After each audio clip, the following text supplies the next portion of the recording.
In today's tutorial, I'm going to show you guys how to clear the printer queue or print spooler on your Windows 10 device. So this should hopefully be a pretty straightforward process here, guys. And without further ado, let's go ahead and jump straight into it. So all you have to do is open up the Start menu and type in Services, Best Match. Should come back with Services. Go ahead and open that up. And now you want to locate the Print Spooler service on this list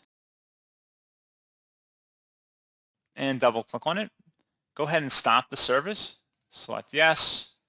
And then once that's done, you go ahead and select OK, and then close out of here. And then open up the search menu and type in File Explorer. Go ahead and open that up. Select this PC on the left side, and then double click on your local disk, and then double click on the Windows folder. Should be a System32 folder in here.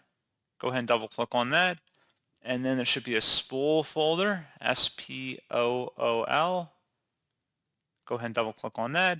And then there should be a printers folder. Double click on it. Select continue.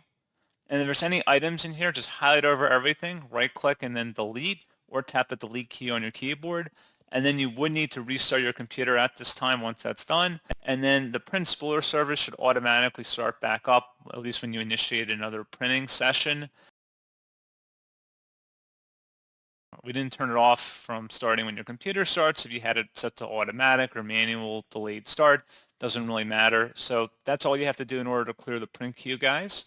And as always, thank you for watching. I do hope that I was able to help you out, and I do look forward to catching you all in the next tutorial.